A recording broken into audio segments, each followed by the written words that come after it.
Welcome to part 4 of Parasite Eve, and right now we're on our way to the museum. Maybe we'll run into Vigo, or maybe we'll find some slime. Um, we've seen people turn into slime, maybe not the nice, joyful slime, but you know, that's neither here nor there. But yeah, Parasite Eve. If I'm not mistaken, last part we were introduced to Aya's partner, Daniel, which we'll get into a little bit later. Essentially, pretty much most of this part here at American Museum, pretty much in most of this part here is pretty much plot. The game does kind of slow down after this point with plot, you know, trying to not really hankering more on the combat or anything like that. It's just more of it's just exposition. Is it really boring exposition? Some people debate that. But as far as the Parasite Eve or Parasite Eve related games, as far as story wise, this is probably the best one. Most people say that this is the best Parasite Eve game that's currently out. Yeah, that's currently out. I mean, now granted, Parasite Eve probably wouldn't have been made in '98 if it wasn't for, you know, Final Fantasy VII, I believe. You know, that did like gangbusters, and I believe, you know, a whole bunch of other games that Squaresoft had put out around that time was very, very different from RPG. It was very different just in game in general.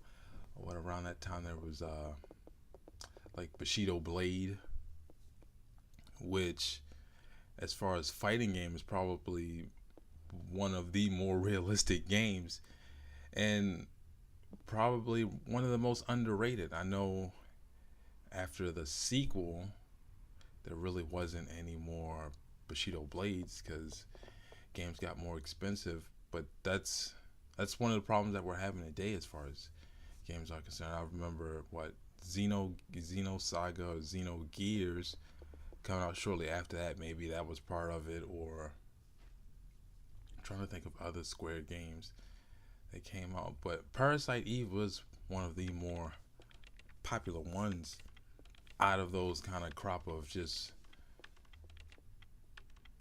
new games. And right now, I figure, well, while we're talking about it actually, and then also too, there's another thing. Not that it's anything astounding or anything, but you know, Aya is a New York City cop. To a certain extent, she's actually doing some investigating.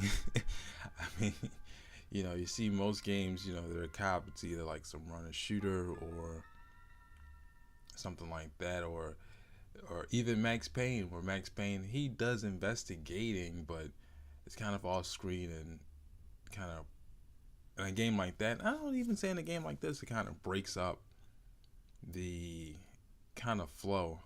I mean, everything now granted, day one, you have to set everything from the start. You know, you got people, you know, spontaneously combusting, and we got to find out who the villain is. We got to find out who the heroine is.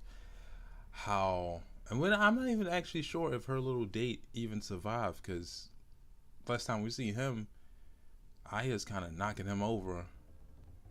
So, you don't know. But we on the screen now is a new character, Mr. Dr. Clamp. And I know I'm butchering, kind of being very, what's the word? I know I'm messing some words up, but I think I said metachlorian like the first three parts. It's actually, and someone actually commented me on Twitter. It's how the hell am I? Mitochondrion, which is, I believe, genetics. I am not I never said I was a genius, but actually, well, I mean, doctors and scientists. It's very vague on the actual terminology, but we're introduced to Hans, not Hans actually, not Hans from Die Hard, but his first name is Hans, but he just put it up there. Uh, but let's actually let me kind of just look up his kind of bio here. I mean, given by the dialogue here, he is kind of being informal, telling us about the mitochondrion, and his kind of dedication toward and all that other stuff, and him knowing about human cells and things like that. But he is a.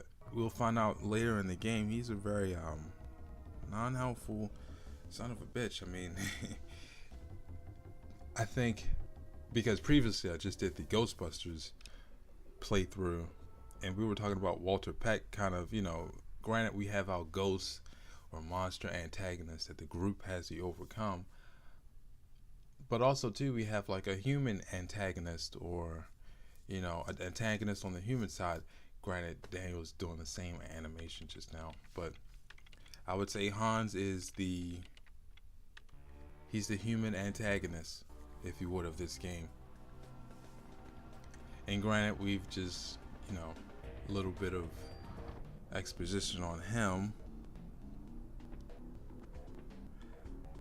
but he was the doctor, and he did kind of help out when he didn't help out, but he was part of Aya's backstory. That is very kind of in depth. Actually, the game itself is a sequel of a book, which I'm not gonna lie, I have not read. I plan on doing just some slight research on the actual book itself. I know that reading the book would get you a better understanding, and actually, I believe it's like either day 3 or day 5. I'm not mistaken.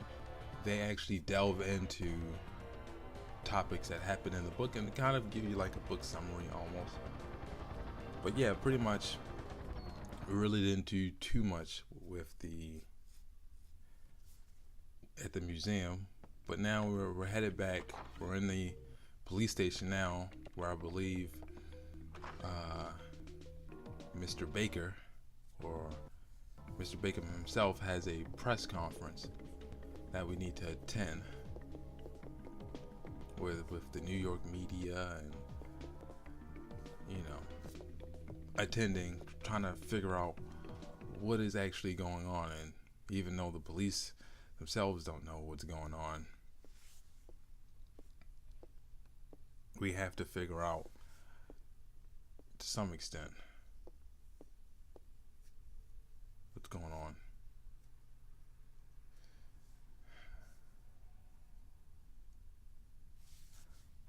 But yeah, I mean, Baker's kind of a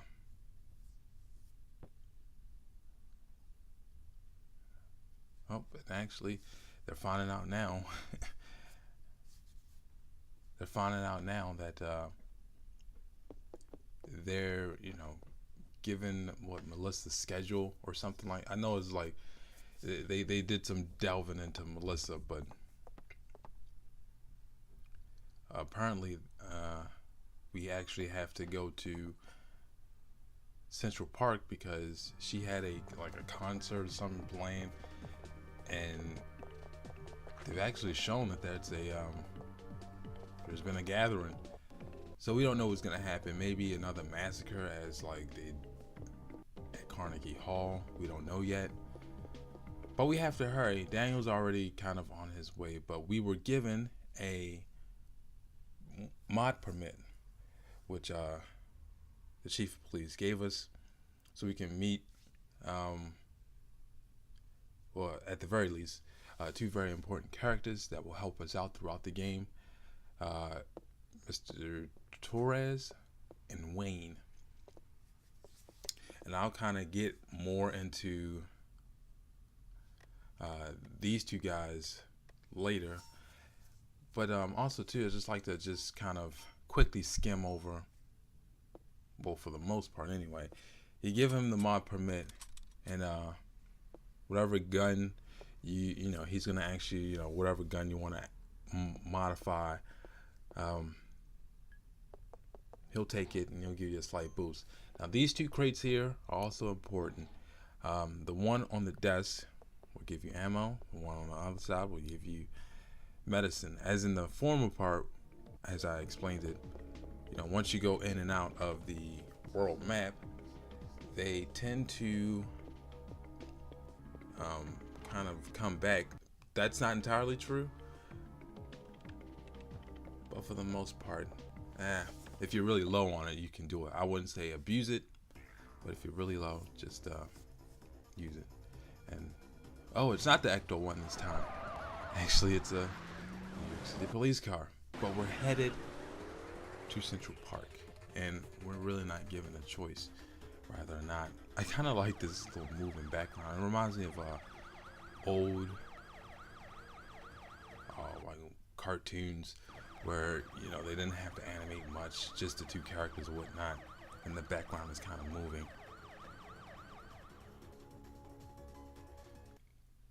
But yeah, Daniel was explaining that his son is there and will be there in the very next part.